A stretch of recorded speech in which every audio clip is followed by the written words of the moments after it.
Hi, I'm Morella. I raised a son who once called me his hero, until the day he posted a video online calling me a freeloader and locked me out of my own family's barbecue. They laughed inside while I stood outside holding the pasta I made from scratch, like a stranger to the home I helped build. But that moment? It wasn't the start, it was the reveal. How do you respond when your own children erase you not just from a party, but from the story of your life? And what do you do when you realize the silence wasn't peace? It was a setup? The morning started like any other. I brewed a fresh pot of tea, the kind with the cinnamon kick I liked, and wandered to the living room window to check if the hummingbird feeder needed refilling. My little rituals had become anchors, something to hold on to after everything else had drifted. I sat down with my mug, opened Facebook, and froze. It was a notification, a tag, from my cousin Marianne. She rarely posted anything except church potlucks and grandbaby photos. My heart already knew something was wrong.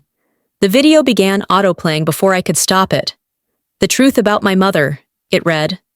And there he was. My son. My Curtis. His voice came through, clear and strangely clipped.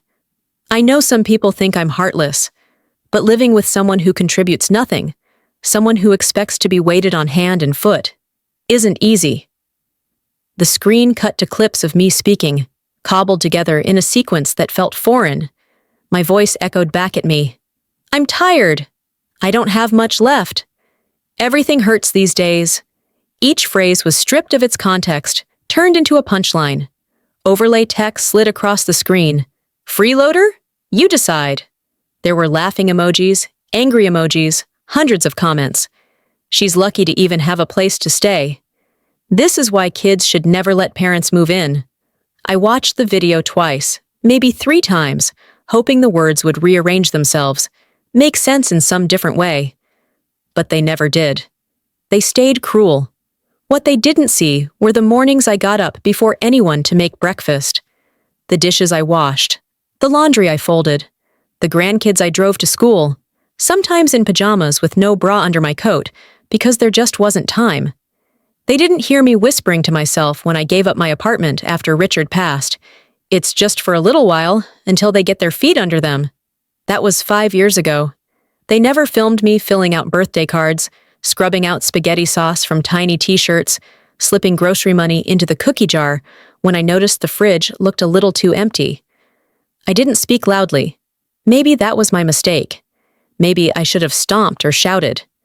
Instead, I said yes, again and again, until someone decided that yes meant I didn't have boundaries worth keeping. I turned off the video, but the silence afterward was louder than anything I'd heard in a long time. I decided to walk. The neighborhood still looked the same. Kids on scooters, neighbors watering flower beds. But it felt different. Every smile seemed hesitant. Every nod felt loaded. I wondered if they'd seen it. If they'd watched me be made into a joke, a burden, a warning. At the corner, I stopped by the bench near the small park, the one Richard and I used to sit on after dinner. I could almost hear him again, chuckling about squirrels, gently elbowing me when I complained about the noise from the church bell. I missed him more than usual. By the time I got home, the tea was cold and the sun had shifted. I stared at my phone, thumb hovering over Curtis's name, but I couldn't bring myself to call. I wasn't ready to ask the question I feared I already knew the answer to. Did you mean it? Instead, I deleted the Facebook app. That night, in the quiet of my bedroom, I watched the video one last time. This time, I muted it. No voices, just faces. Mine, unfamiliar. His, unreadable. I stared at the frozen frame of my son's face. So this is what you think of me, I whispered. I wasn't just locked out of a house. I was locked out of their lives.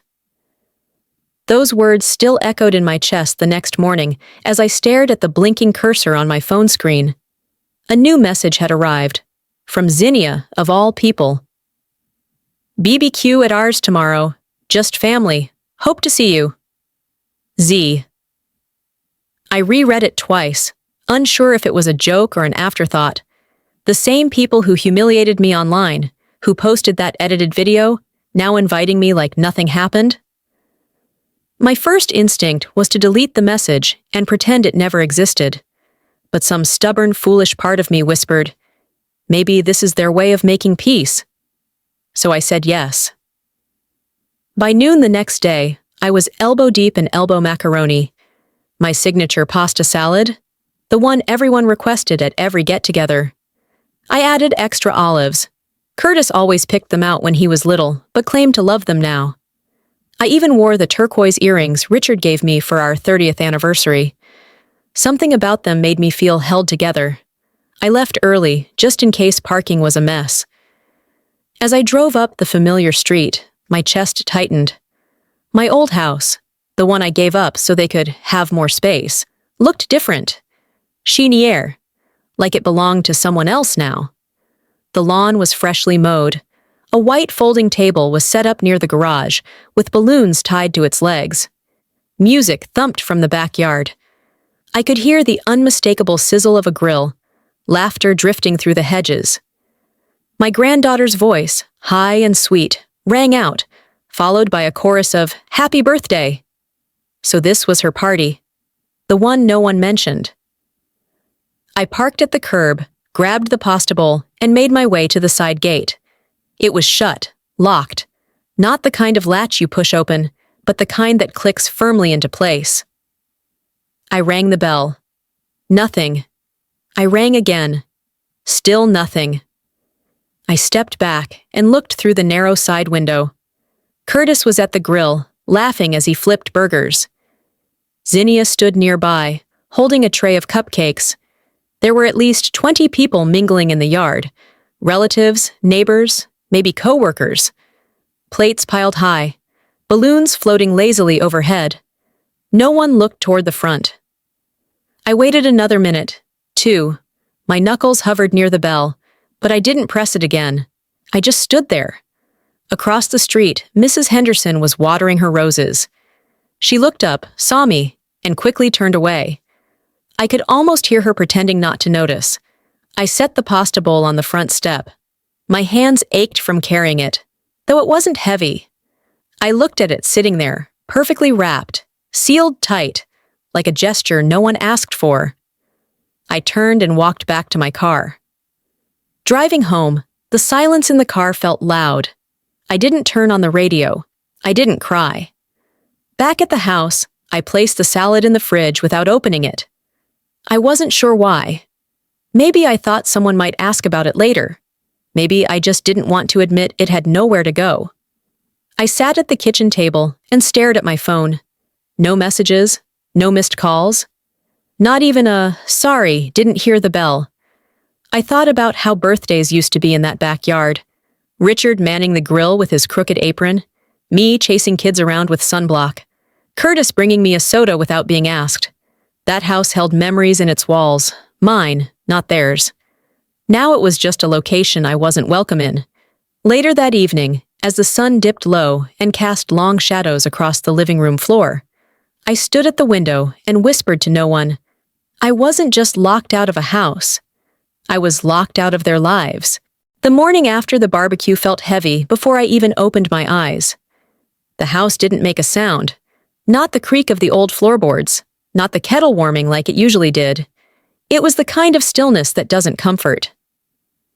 I sat at the kitchen table, eyes on the pasta bowl that still sat in the fridge, untouched. I hadn't moved it since placing it there yesterday, like it was evidence in a case no one was willing to try. My phone buzzed against the countertop. A message. From Sandra, a woman I hadn't spoken to in months, but who always liked my gardening posts. "Hey, Morella, I saw that video. Are you okay?" Just like that, the feeling of being watched, being discussed behind closed screens, returned. I typed back a simple, "Thanks for asking, I'm managing," then set the phone face down. I wasn't ready to manage anyone else's reactions yet. It was like puzzle pieces had started falling into place, without me realizing I'd been looking at a puzzle all along. I thought back to months earlier, to Zinnia's offhand comment while we were sorting through old boxes in the garage.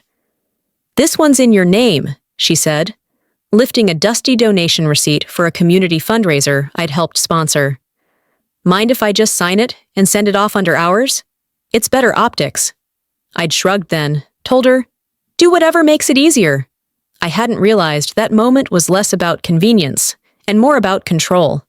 She had been laying groundwork, quietly shifting my contributions to look like hers, reshaping how the world would see who did what. By late morning, I needed air or distraction, maybe both. I drove to the little bookstore on Blanco Road, the one that still smelled like real paper and brewed espresso, the one where they still remembered me as Morella, the lady who loves mystery novels. I was looking for a book to gift my granddaughter. It felt important, even though I knew deep down it wouldn't be received the way I hoped. I spotted them before they saw me, Zinnia and Lily, my granddaughter, near the children's corner. Lily pointed. "That's Grandma," she said, voice high and matter-of-fact. "She just stays home and watches TV all day." Zinnia gave a soft chuckle. Not the embarrassed kind, not the kind that corrects. Just a low, approving hum. I smiled like I didn't hear it, walked slowly down the aisle, picked up a copy of Charlotte's Web, and paid in cash. The clerk complimented my earrings. I said thank you with a tight smile, then left the store before my voice could betray me. Back home, I sat on the couch with the book still in the bag beside me. The silence returned, heavier this time.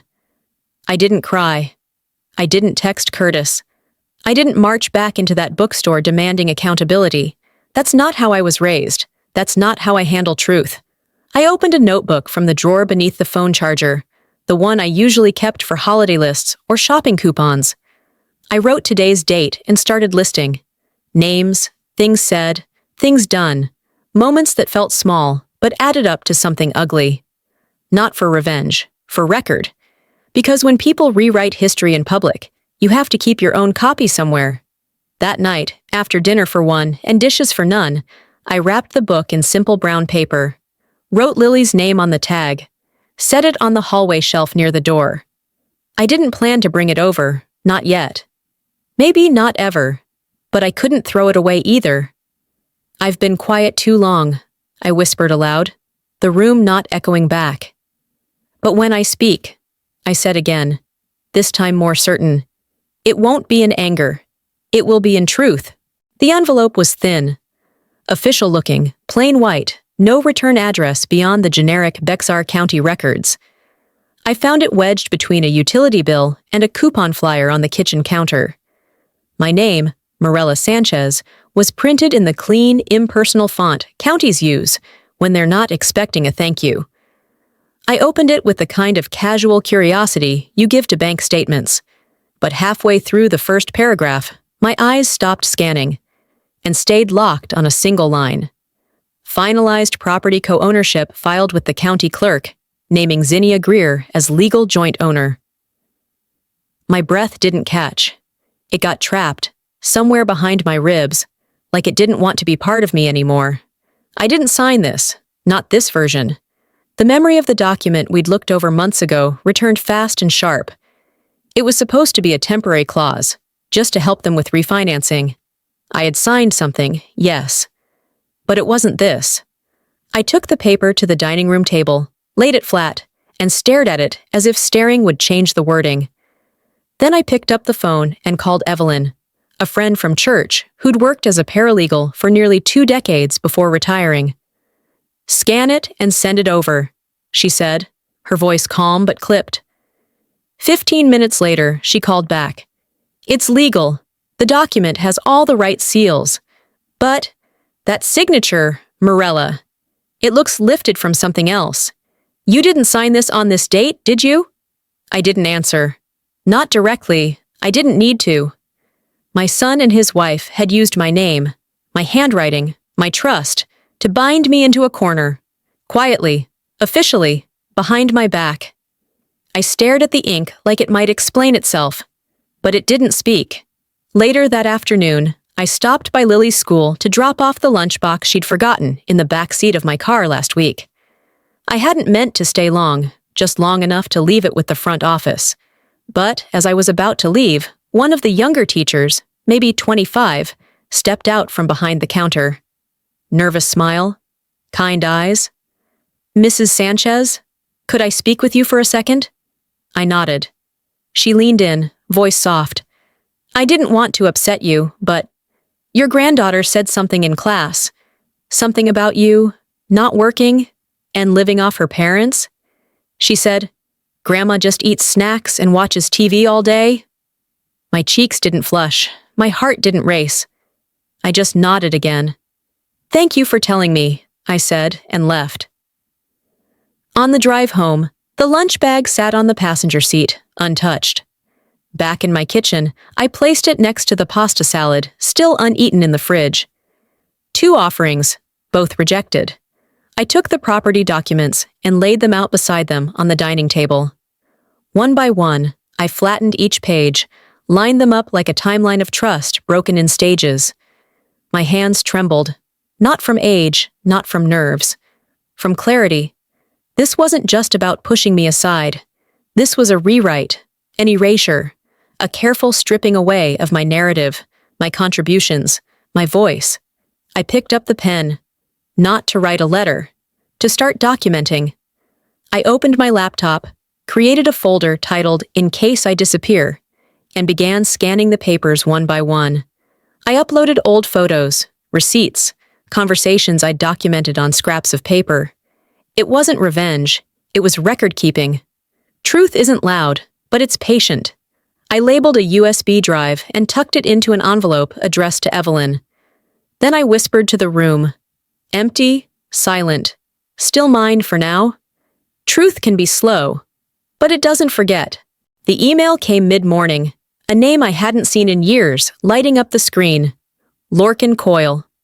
Decades ago, he and my husband had shared columns in a small-town paper. Now retired, Lorcan spent his time dissecting political spin with the quiet fury only a former reporter could maintain. "Morella," he wrote, "someone forwarded me a video, and then a copy of a property transfer. I don't like what I'm seeing. If you want help making this public, I still know people." I stared at the message. I could have replied immediately. Instead, I sat with it, reread it 3 times, then typed, "Thank you, not yet. I want to give them one last chance." I hit send before I could change my mind. 3 days later, a text pinged into the family group chat. "BBQ this Saturday. Everyone welcome, family only. Zinnia." This time, my name was included. No sarcasm. No exclusions. It almost felt intentional. I considered ignoring it, but something in me, some rusted, brittle part, wanted to see if they'd learned anything, or if they simply thought I'd give up. So I made the pasta salad again, the one that always disappeared first. I chopped the celery smaller than usual, added just the right amount of vinegar, and chose a blouse Richard had once said made me look like a woman who could own a room. I arrived on time, not early, not late. The driveway was packed, so I parked 2 blocks over and walked. As I approached the porch, a neighbor, Tom, I think his name was, opened the door. "Oh, hey, Mrs. Sanchez. Thought you moved," he said casually, stepping aside. I smiled tightly and walked in. No one greeted me. Inside, the party was already in full swing. Balloons, laughter, smoke curling up from the backyard grill. I spotted Zinnia near the kitchen island, laughing too loudly with a group of women I didn't recognize. Curtis was nowhere in sight. I set the salad on the counter, smoothing the cling wrap like it mattered. And then I heard it. Zinnia, mid-conversation, voice low but not quiet enough. "Once that last signature comes through, it's all ours. Then we can renovate, maybe even flip it." She didn't see me at first. I waited. I wanted her to look me in the eye when she realized what she'd said. When she did, her expression didn't change. No guilt, no surprise, just stillness. I walked over, leaned close enough for only her to hear, and said, "Push one step further, and I promise you'll regret it." Then I turned, walked back to the front, and let myself out without another word. Back home, I opened my laptop. Subject line: Now you may begin. I attached every file, photos of forged documents, voice memos I'd recorded of conversations, the original will, even screenshots of Zinnia's message history from the home donation account. I wrote, "Everything I've documented is here. I trust you'll know what to do with it." I didn't cry. I didn't pace the floor or throw things or scream. I poured a glass of water, sat down at the kitchen table, and stared at the copy of the house deed taped to my file folder. "They didn't just ignore the warning," I said aloud, voice even, unshaken. "They invited the storm." 2 days had passed since I sent Lorcan everything: files, photos, even copies of my handwritten calendar entries. I hadn't heard back yet, and truthfully, I didn't expect to so soon. Lorcan was methodical, not rushed, just like me. That morning, my phone rang. Curtis. I let it buzz twice before answering. "Mom," he said, his voice softer than usual, the kind of tone you use when you're either guilty or trying to sell insurance. "I wanted to invite you over, just dinner. No speeches, no stress, just us." I didn't say yes right away. I let the pause linger. "It'd mean a lot," he added. I agreed, not because I believed him, but because I wanted to look them both in the eye one last time. That evening, I wore a gray dress and tied my hair back neatly. I brought no food this time, no gifts. My hands were free. The front door was unlocked. Zinnia met me at the threshold with a practiced smile. "Mirella, I'm so glad you came." The dining room table was set like something out of a catalog. Crisp linens, white candles, polished silver.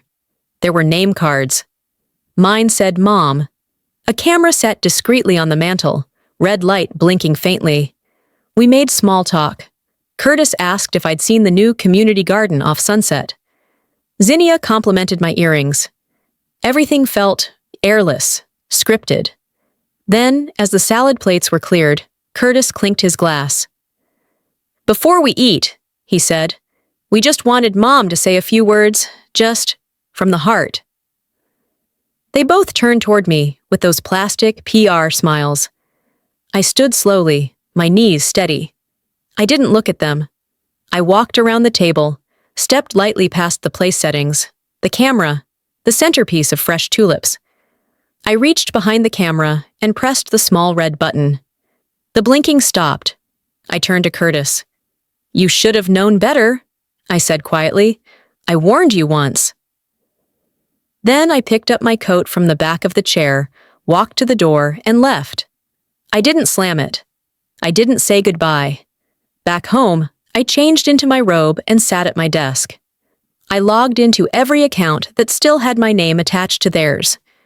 I removed myself from bank authorizations, utility backups, even the shared grocery app. Then I called my attorney. "I want to move everything into a trust, my name only." We worked through the documents together, line by line.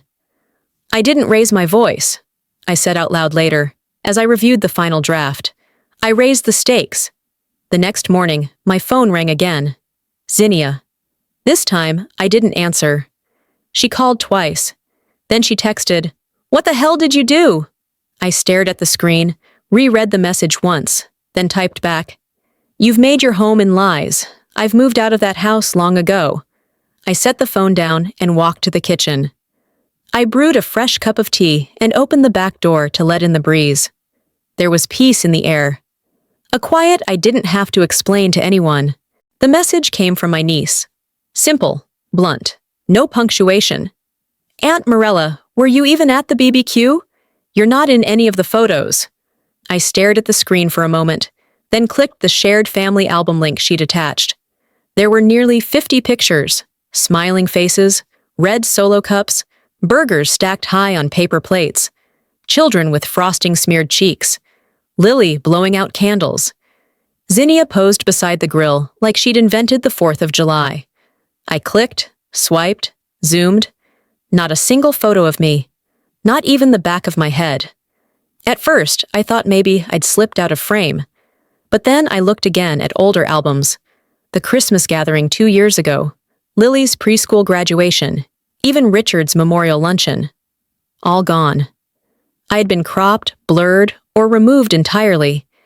They hadn't just cut me out of the BBQ. They were editing me out of my own life. I didn't cry. I didn't shake. I took screenshots. I saved every altered image. I organized a folder on my desktop titled Family Archive Redacted. For once, the irony didn't make me laugh. They're not just trying to forget me, I muttered. They're trying to unwrite me. I forwarded the folder to Lorcan with a subject line, "Ready?" His reply came within an hour. "Understood. It starts now." That night, I made a chamomile tea and sat in the living room, the light low, the TV off. The silence had weight. Around 9, my phone rang. Unknown number. No caller ID. I answered. "Morella," a woman's voice whispered. "You don't know me, but I'm related to Zinnia. I heard something. They're trying to sell the house. They just need your final sign-off, and if you won't give it..." A pause. "Zinnia's talking about filing a competency petition, says you're mentally slipping, that you're not well." I pressed record on my landline quietly, placing the phone on speaker. The voice continued, trembling now. "I thought you should know. I don't agree with what they're doing. But I can't be involved. I'm sorry." The call ended. I didn't move for a long time. Eventually, I walked to the kitchen, pulled out the folder where I kept all my health paperwork, every checkup, blood test, cognitive screen. I scanned it all into a new file labeled Defense 2024. The next morning, I met with my attorney. We discussed every possibility. I signed updated declarations. We drafted statements from my doctor, my bank, even my pastor. "They want me to vanish," I told her. "But I won't go quietly. I may be quiet, but I'm not gone." That afternoon, I returned home, poured myself a glass of water, and sat on the floor beside an old cedar chest. Inside were photos, real ones, printed ones, of birthdays, vacations, everyday moments. My children when they were kind. My husband when he was still alive. Me, holding it all together. I pulled them out, sorted them gently, then placed them in a new box. I labeled it in thick black marker, the originals. Then I whispered to the stillness of the room. They want a version of me that's easier to forget. But the truth doesn't fade when you delete a photo. I closed the lid with steady hands. "The truth stays," I said softly. "And it fights back."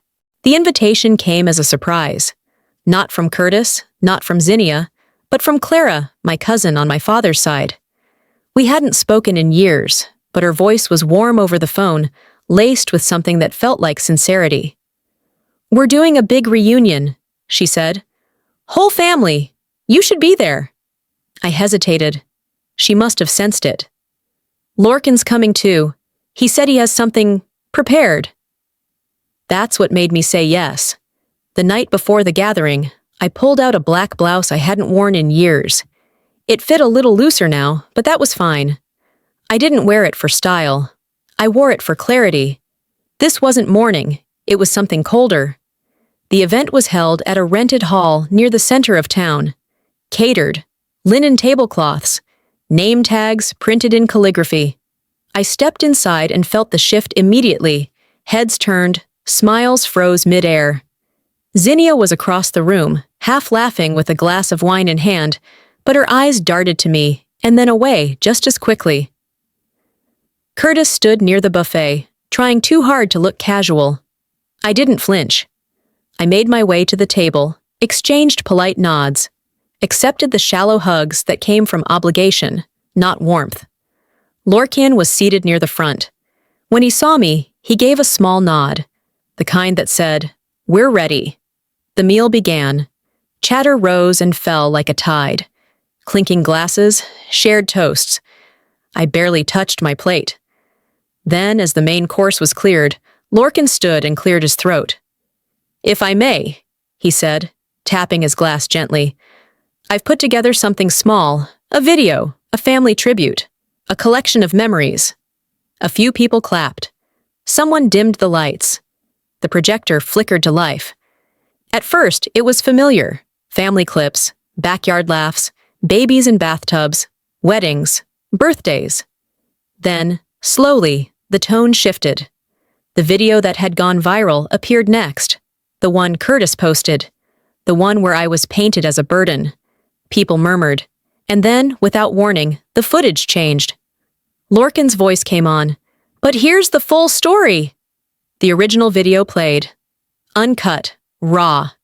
There I was. Tired? Yes. But wiping down counters, stirring sauce, wrapping gifts, whispering to myself, "I'm just tired, but I'll keep going. This family needs holding together." The room froze.